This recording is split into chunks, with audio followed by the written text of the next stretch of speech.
This is an earthen dam, the temporary grave of 3 civil rights workers, 2 white, 1 Negro, Mickey Schwerner, Andrew Goodman, and James Chaney, beaten and shot to death.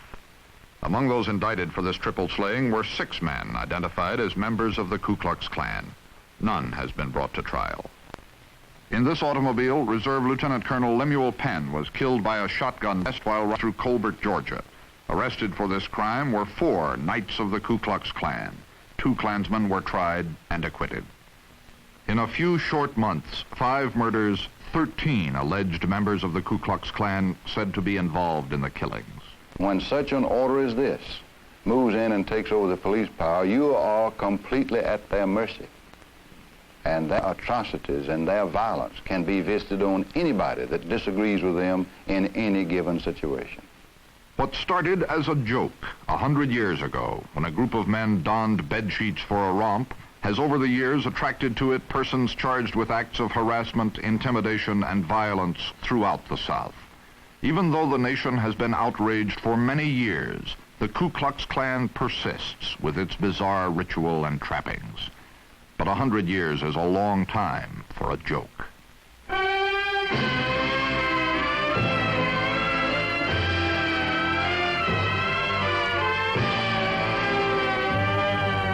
CBS Reports presents the Ku Klux Klan, the Invisible Empire. Here is CBS News correspondent Charles Kuralt. Good evening. The Ku Klux Klan as a secret organization has been allowed to exist in this country. Virtually every president of the United States in the past century has said the Klan has little regard for constituted authority. President Johnson, following the murder of Mrs. Liuzzo in Alabama, defined the Ku Klux Klan as a hooded society of bigots and warned Klansmen to get out of the Klan and return to a decent before it is too late. It is Sunday, the morning after a Ku Klux Klan meeting in Durham, North Carolina.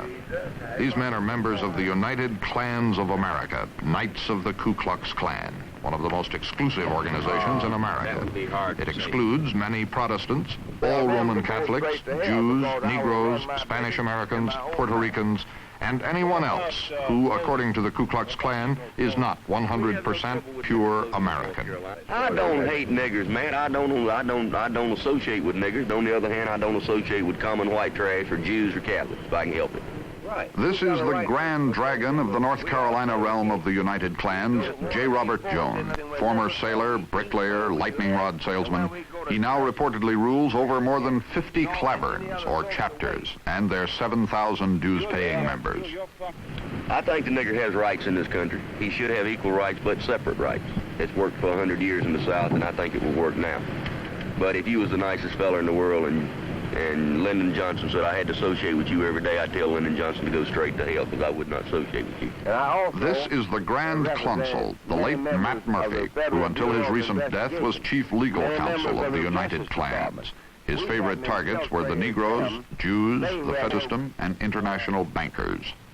I had made speeches before the United Klans of America, and they were the only organization that ever went on record after I had talked for 2 solid hours on the viciousness of the Federal Reserve Corporation and how it has bilked the taxpayers and American citizens out of all the money, and that Great Britain has removed the bank from the international bankers, and their bank is back under the crown.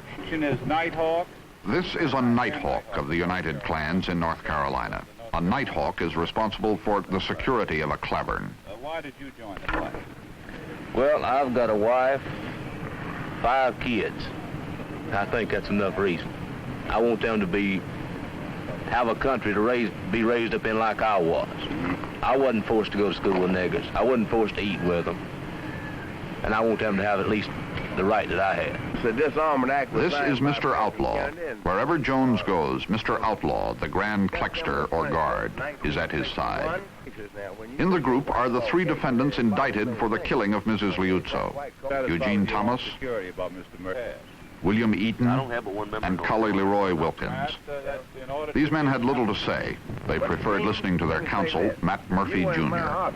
I read in my history books that the nigger man, the nigger race, was an inferior race. And that was a history that was taught me when I was in school. That hadn't been too long ago. They always have been, they always will be. Well, where do you think the money is coming from behind the civil rights movement? From the Communist Party, from the Zionist Christ-killing Jews. And I say Christ-killing Jews because they have not been a flood since they crucified Christ, and their relatives can be traced back to the ones that's running the streets today. What about the role of the Catholics in this, Mr. Jones? The reason a Catholic cannot get in this organization, his first allegiance is not to the United States of America. His first allegiance is to the Pope. They believe that the church should rule the government with the Pope at the head. And if they're right, there's a bunch of people in this country that are wrong. Let me say this. We have never had a drop of blood spilled between a white man and a black one in any town in North Carolina that we had the Klan organized. And we are doing our best to keep down trouble. But my people everybody in this country is organized with the exception of the white Protestant Gentiles. Your niggers have your Knights of your NAACP and Corps, along with your sorry white trash. You've got B'nai B'rith for your Jewish people. Your Knights of Columbus, which is a secret fraternal order, as they say, and nobody's ever talked about investigating that, which they should, in here. But the white Protestant Gentile, the only hope and the only salvation that they have left in this United States today is the United Klans of America Incorporated. We saved the South twice, or the Klan has, and it looks like we're going to have to do it again. One important Ku Klux Klan official was not at this meeting, the Klan Clud, or chaplain. But there was a Clud in action the night before. You got a bunch of people standing right over here with their cameras and their news things. Half of them ain't got enough backbone to get them a job and go to work. And there might be some good ones in the crowd. I want to tell you, fellas, I'm just telling you, you fellas right over here, they'll print half of the story. They ain't got enough backbone to tell the truth, so anybody's a liar or the devil, you're going to die and go to hell without God. If all you FBI agents want to check the Klan and investigate them, I live on 209 Mendota Avenue, Lexington, North Carolina, and my name is Roy Woodle, and I'm not ashamed to be a Klansman. Amen.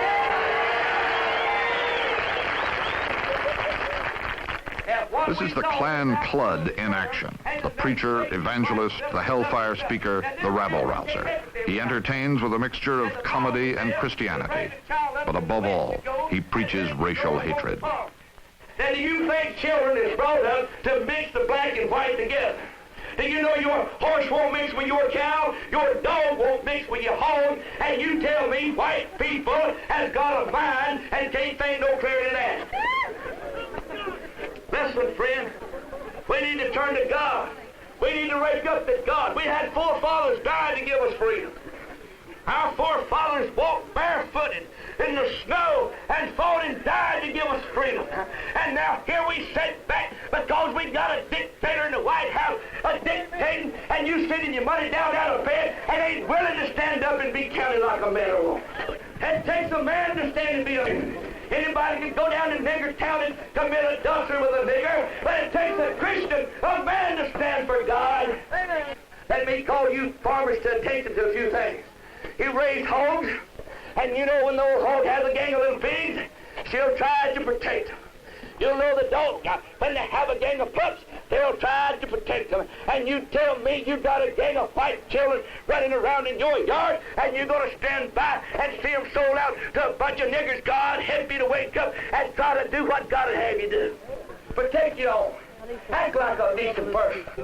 And then if you don't want to do that, don't be a half-handed hypocrite. Don't be one-sided. Go into nigger town, forget about it. The Klan was born 100 years ago in Pulaski, Tennessee, as a 6-member social club. But 6 years later, the Klan had 500,000 members, and the burning cross, the Klan trademark, became a symbol of the violence it used to keep the newly freed Negroes in their place. In 1915, D.W. Griffith produced and directed what has been called the first great feature-length motion picture, The Birth of a Nation, whose subject was the Ku Klux Klan. Today, this film, made 50 years ago, is still shown to Klansmen as the classic example of what other generations of Southerners did to protect white supremacy. These are some scenes from The Birth of a Nation. A chance witnessing of 2 white children under a bedsheet scaring a group of Negro children is depicted as the birth of the idea for the Klan.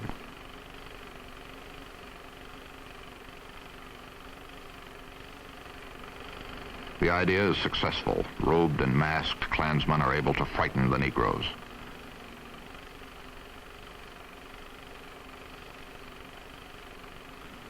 In a fight, the Negro sought for scaring a white girl and causing her to jump from a cliff to her death, kills a white man.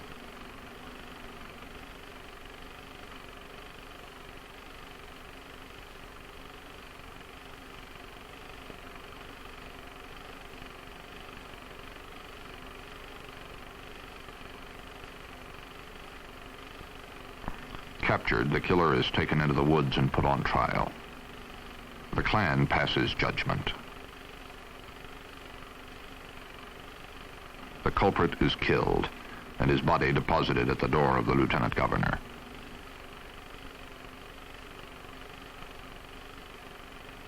In the same year the Birth of a Nation was first released, a new leader rose to head the Klan. William Joseph Simmons, one-time salesman of ladies' garters, in this rare newsreel film, leads his followers up Stone Mountain in Georgia for the first initiation ceremony of the reincarnated Klan.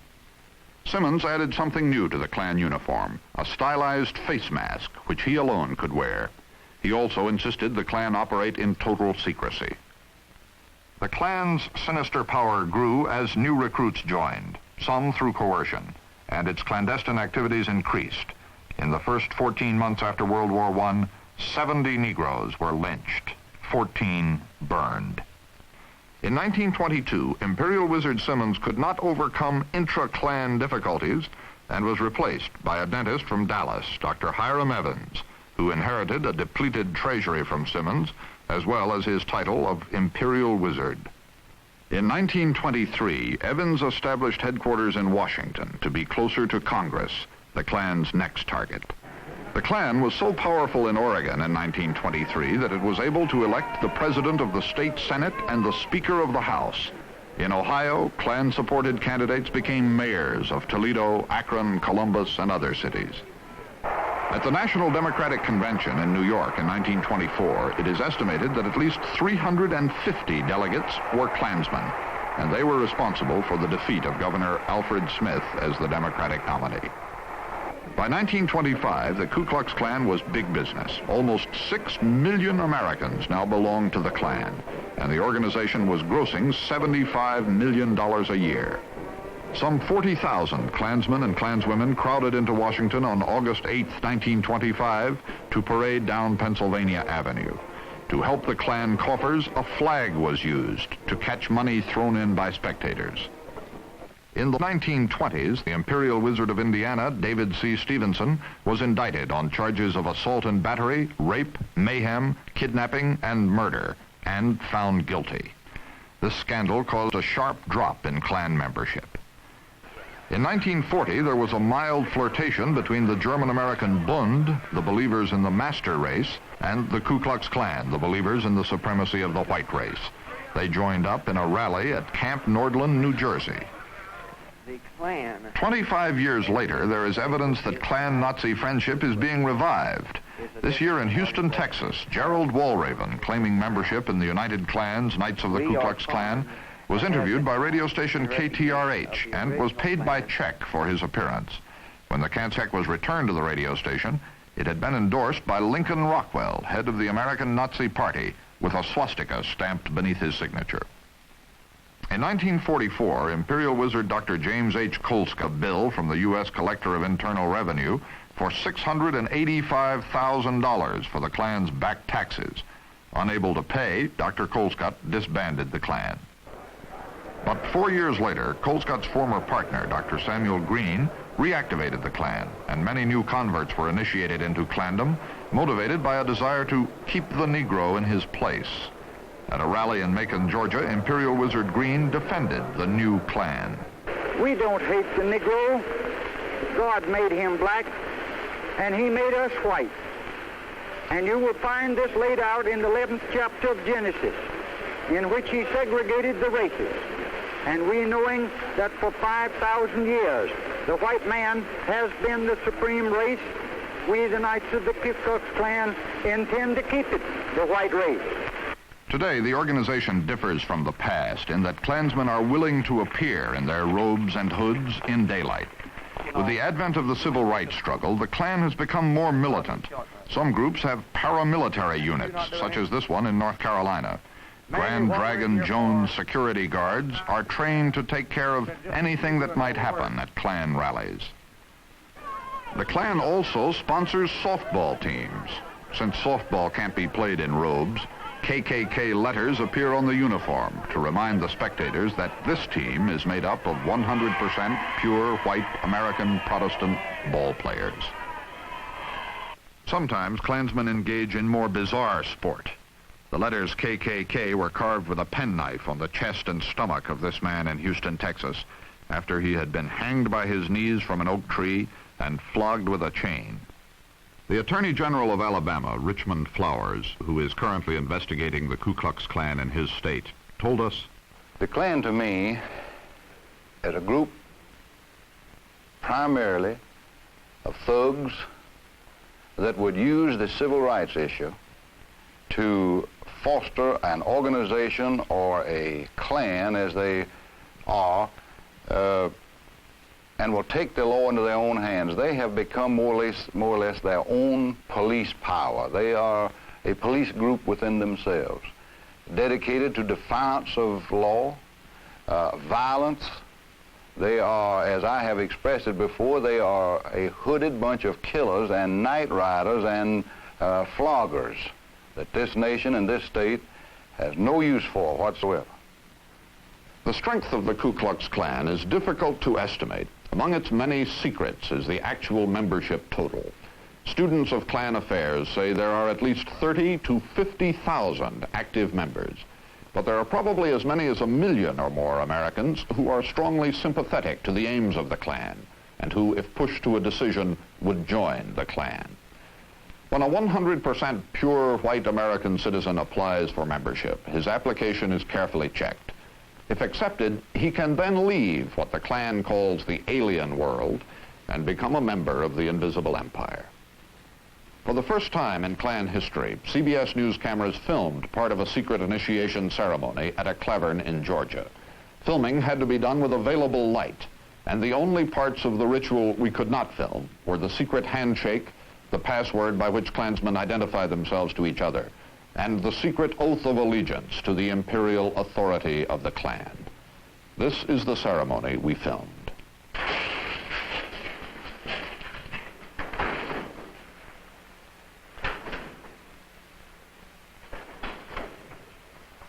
From our country, declare our land and home. I pledge allegiance to the flag of the United States of America and to the republic for which it stands, one nation, under God, indivisible, with liberty and justice for all.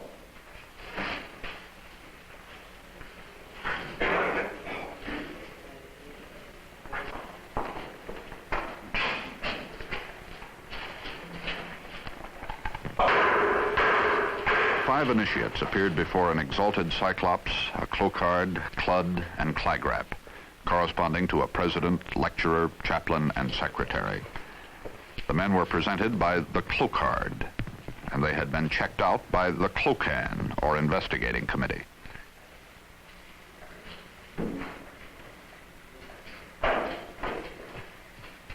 On a makeshift altar before an electrified cross are placed a sword representing ancestral courage and a flag, the emblem of pure patriotism.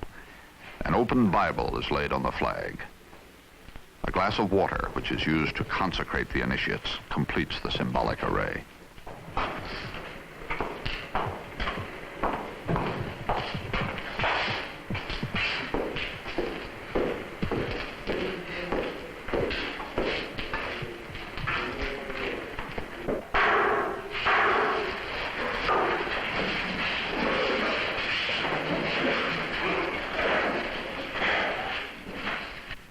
Clarego, or inner guard, sits at the door.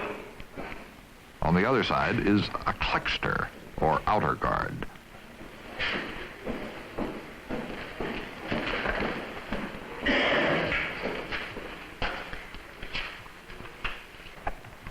The Clocard and two assistants report to the exalted Cyclops. Your Excellency, sir, 5 men in waiting have even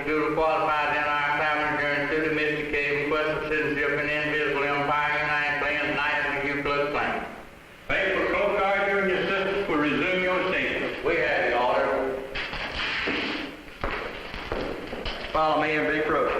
Forward. Halt! You'll stand in silence and take heed to a Klan prayer. God give us men who can stand before His demagogue and down His precious flatterers, tall men, sun-crowned, who live above the fog and cover good and private thinking. For while they ravel with a dumb and greed, their large professions and their little deeds mingle in selfish strife. Lo, freedom we, wrong rules of land and weighty justice please. God give us men. Right face, hard. Left face.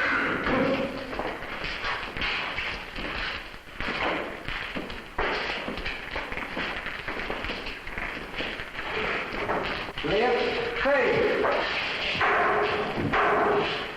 This is the eyes of scrutiny part of the initiation ceremony. Klan members pass by the initiates for one last searching look.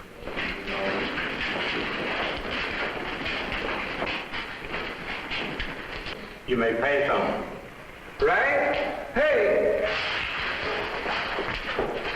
Forward, march. In this room, the initiates swear allegiance to the Klan above all things. The secrecy and ritual of these meetings, which seem almost laughable to the outsider, have a grimly serious purpose. Because of its secrecy, the Klan can hold sway over a community. When men are initiated into Klandom in rituals such as this one, their neighbors will not know they have become Klansmen. If some of the initiates are policemen or sheriff's deputies, their fellow officers will not know. If they are jurors, their fellow jurors will not know. Under the cloak of this secrecy, the Klan can take over positions of influence and power. I beseech you, therefore, brethren, by the mercies of God, that you present your bodies a living sacrifice. Be ye transformed by the renewing of your mind, that you may prove what is that good and acceptable and perfect will of God. We recognize our relation to the government of the United States of America, the supremacy of its Constitution, the union of states thereon, and the constitutional laws thereof. And we shall ever be true and faithful maintainers of white supremacy, and will strenuously oppose any compromise thereof in any and all things. Are you a native-born white Gentile American citizen? Yes. Do you believe in the tenets of the Christian religion? Yes. Do you esteem the United States of America and its institutions above any other government, civil, political, or athletical in the whole world? Yes. I'll ask you to kneel on your right knee. And one and all, let us pray.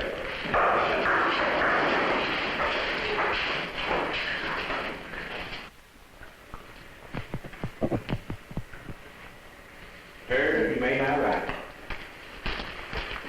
Sirs, you are no longer aliens or strangers among us, but as citizens with us. And assuming that you haven't sworn false or deceitfully in assuming your oath, and now on behalf of all Klansmen assembled, welcome you to citizenship in the invisible empire, Knights of the Ku Klux Klan. The 5 new Klansmen are no longer part of the alien world. Now they are members of the invisible empire, entitled to wear the robe and the hood, the proud possessors of the secret handshake and the secret password. And now they can attend Clavern meetings and Klan rallies, such as this one in Dunn, North Carolina.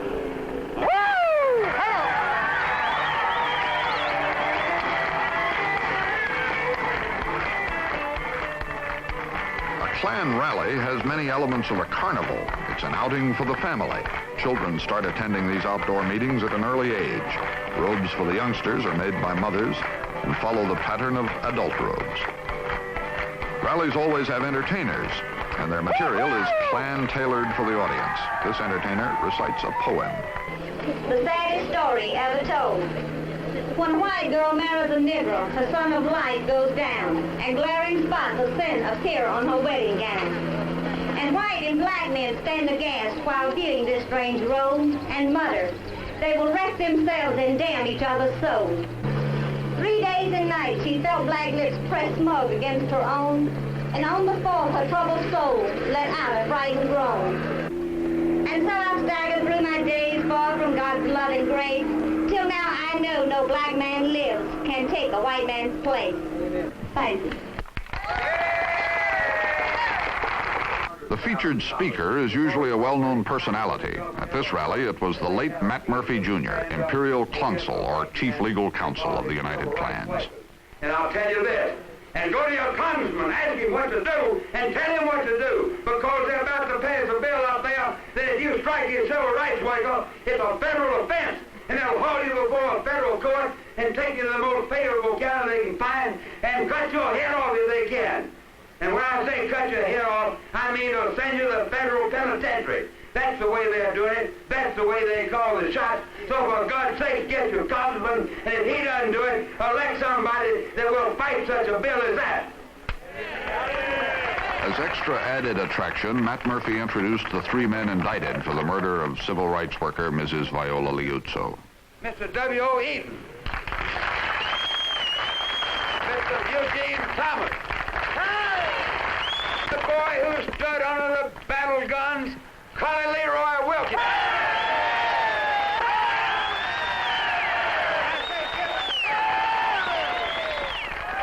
And befitting the occasion of a Ku Klux Klan rally, the three men were besieged by autograph hunters, and they willingly obliged. Klan members accused of crimes must be defended.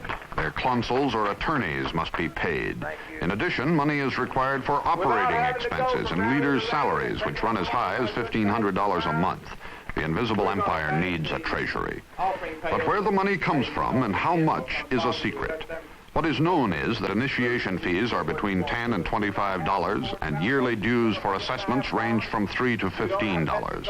A conservative estimate is that the Klan is $1 million a year enterprise. The money comes from initiation fees, dues, robe and hood sales, individual contributions, and from what can be raised by a Klan clud at a rally. There might be a businessman that's prosperous, and you can afford to give $1,000. You can afford to pay one of the men's salary. There might be a businessman, there is. There may be some company that could write a check for one man's year's salary to do nothing but set up units throughout North Carolina. Whatever you have, $10, walk down with it. Will you do that? Is there others? You know we ought to be able tonight. We ought tonight to be able to come way on up the ladder. We're going to count this.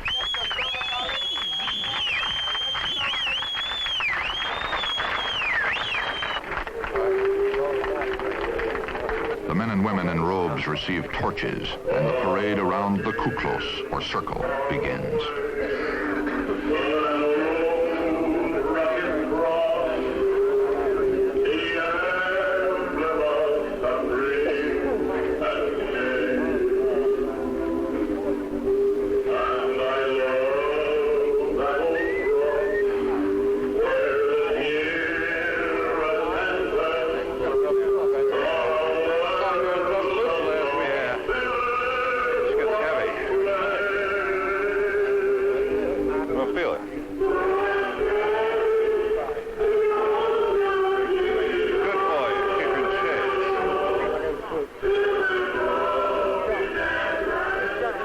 You are watching 700 robed and hooded men marching around a burning cross.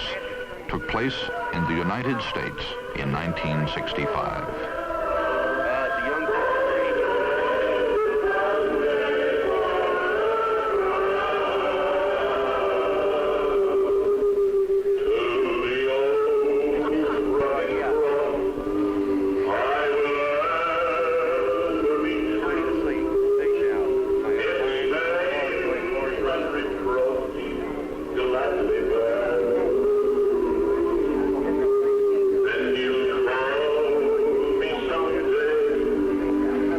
Klan leaders are sensitive about the reputation the Klan has for intimidation and violence.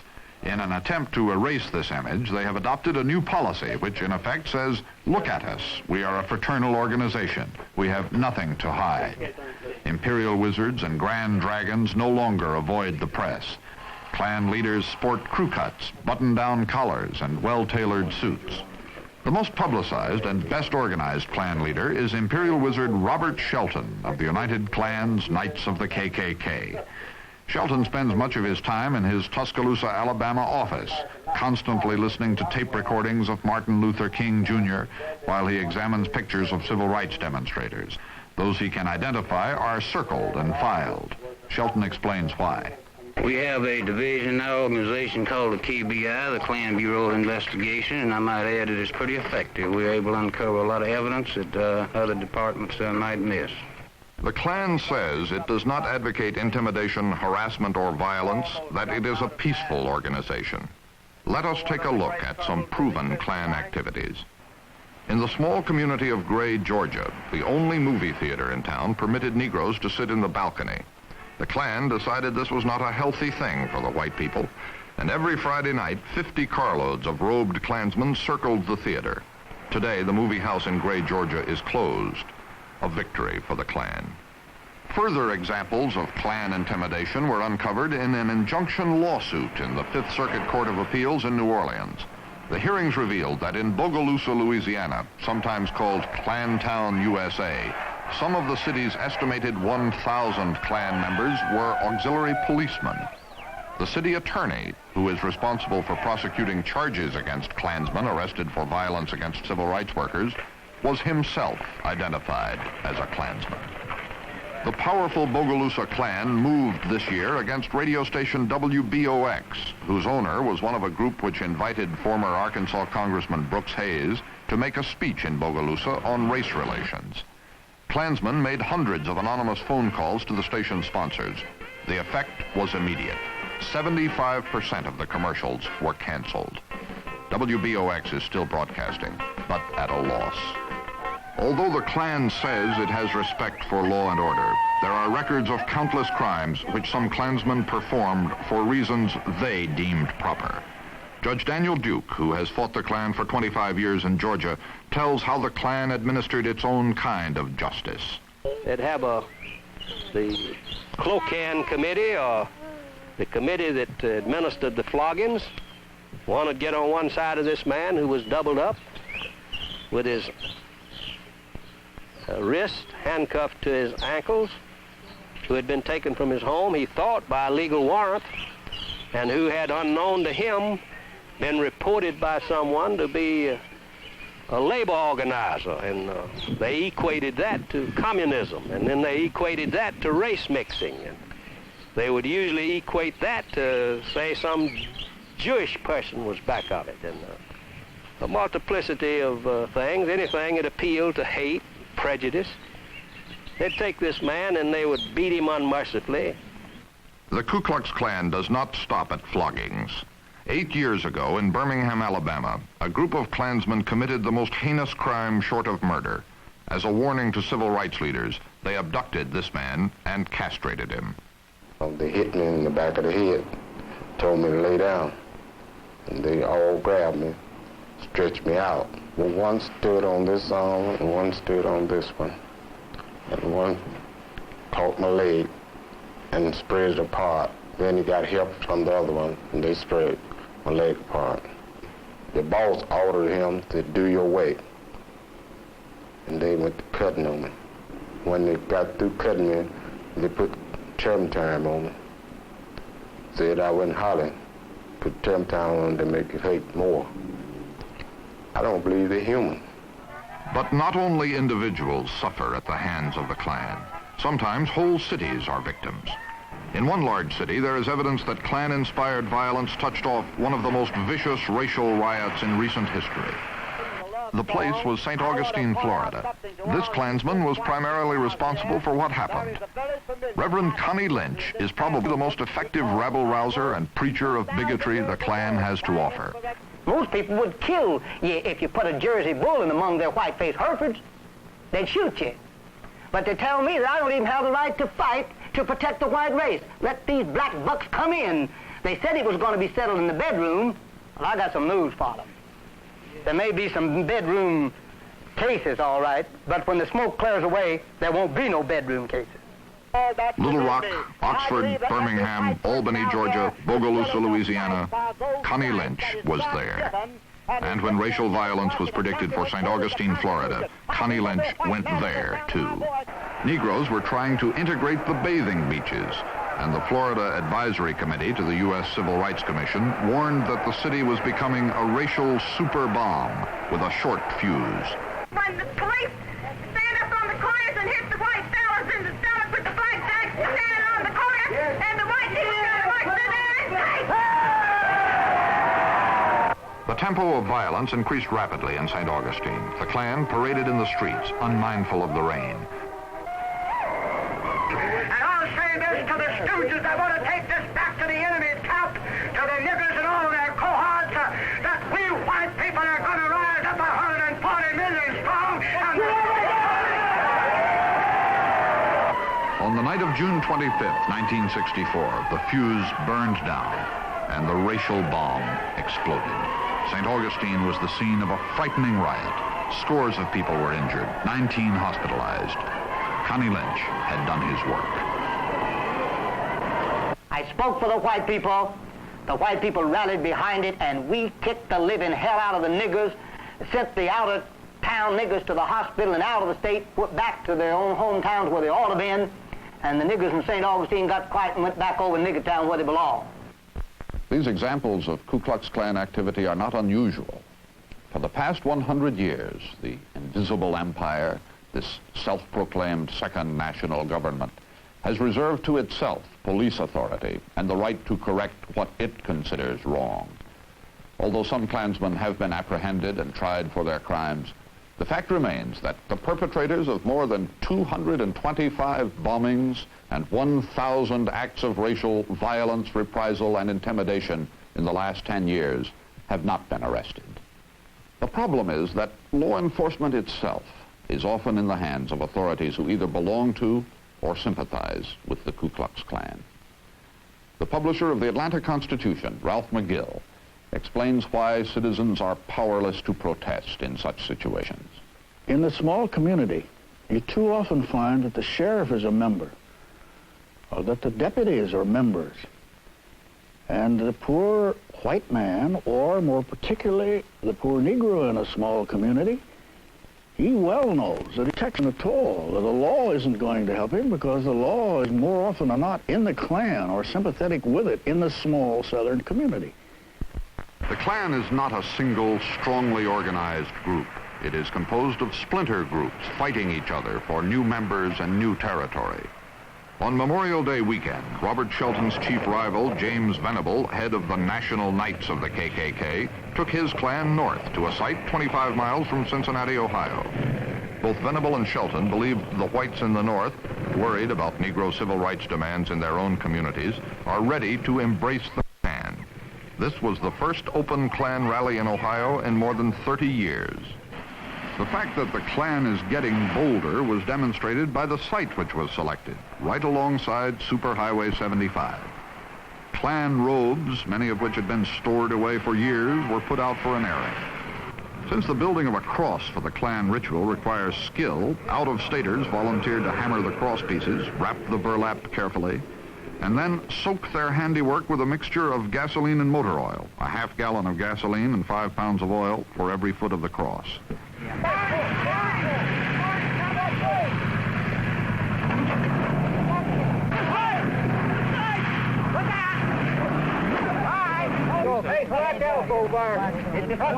The Klan added a new touch to attract crowds, a skydiving show with parachute jumpers releasing Klan flags and then landing on Klan-blessed land. The northernmost penetration of the Klan took place last month near Cleveland, Ohio. All cars headed for the rally were searched for weapons, and police confiscated high-powered rifles, shotguns, and pistols. There were the usual preparations, including the raising of the cross. At a nearby restaurant, men lined up to get applications for membership in Imperial Wizard Venable's Knights of the Ku Klux Klan. That evening, 25 men and women, kept at a safe distance, picketed the meeting.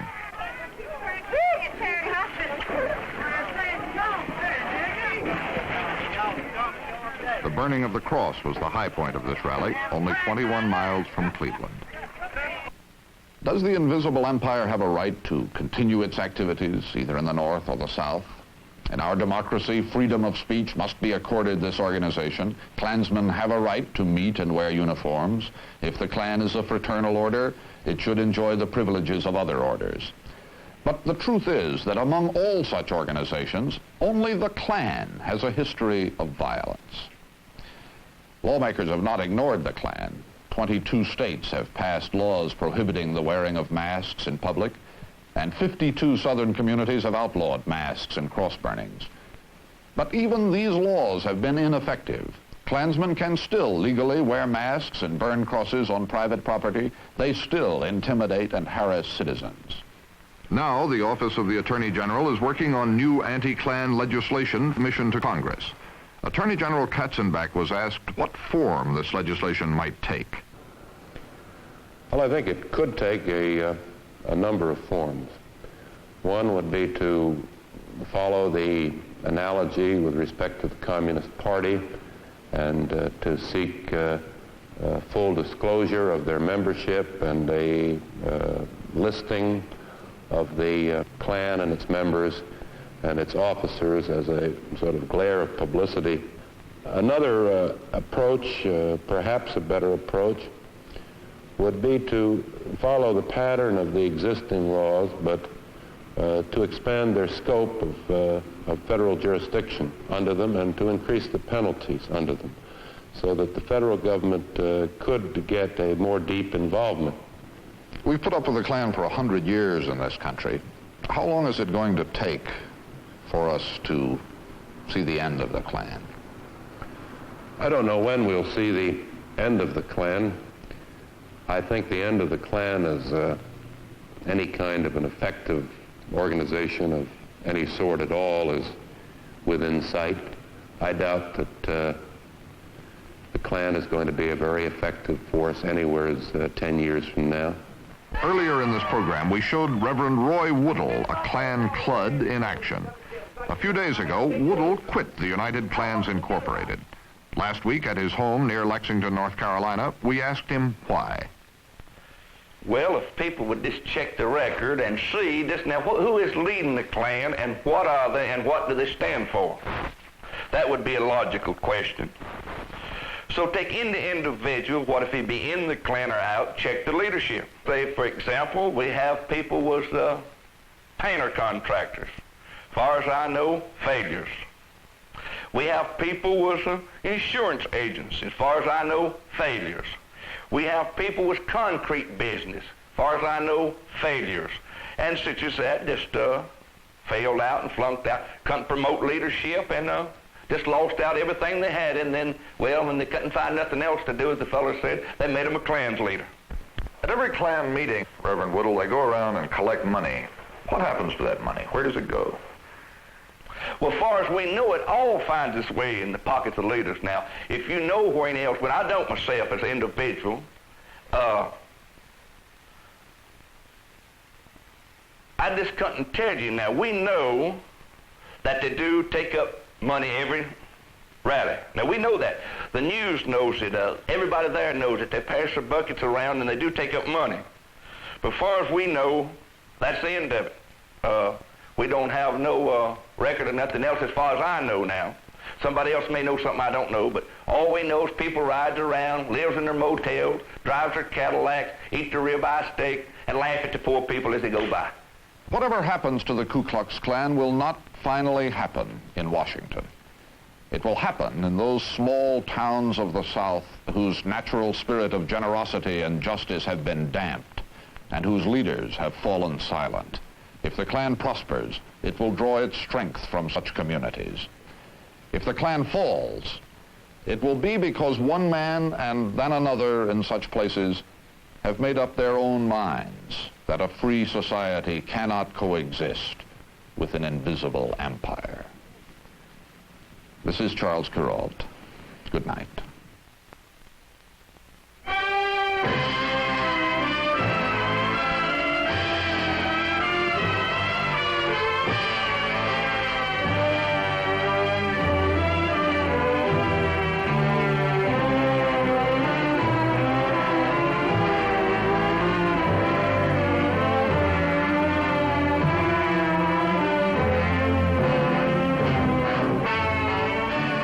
Klux Klan, the Invisible Empire, was filmed and edited by the staff of CBS Reports under the supervision and control of CBS News.